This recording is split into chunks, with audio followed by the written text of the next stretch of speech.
আসসালামু আলাইকুম। আজ আমরা আছি সিলেটের উসমানী মেডিকেল কলেজ হাসপাতালে।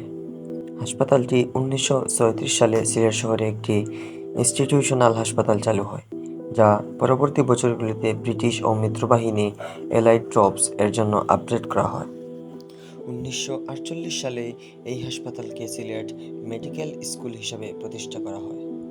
তখনকার পরিকল্পনা ছিল এলএমএফ, লাইসেন্টিয়েট অফ মেডিকেল ফ্যাকাল্টি ডিগ্রির জন্য শিক্ষার্থী প্রস্তুত করা।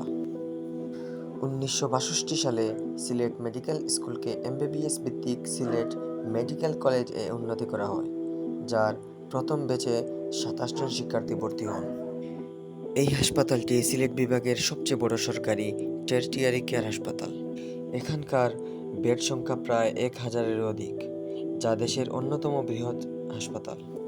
হাসপাতালটির বিভিন্ন বিভাগে দৈনিক হাজারো রোগী বহির্বিভাগে চিকিৎসা নেন এবং ইমার্জেন্সি বিভাগ 24 ঘন্টাই খোলা থাকে। এত সুযোগ সুবিধা থাকার পরেও ম্যানেজমেন্টের গাফলতির কারণে ভোগান্তিতে থাকতে হয় হাজারো রোগীদের।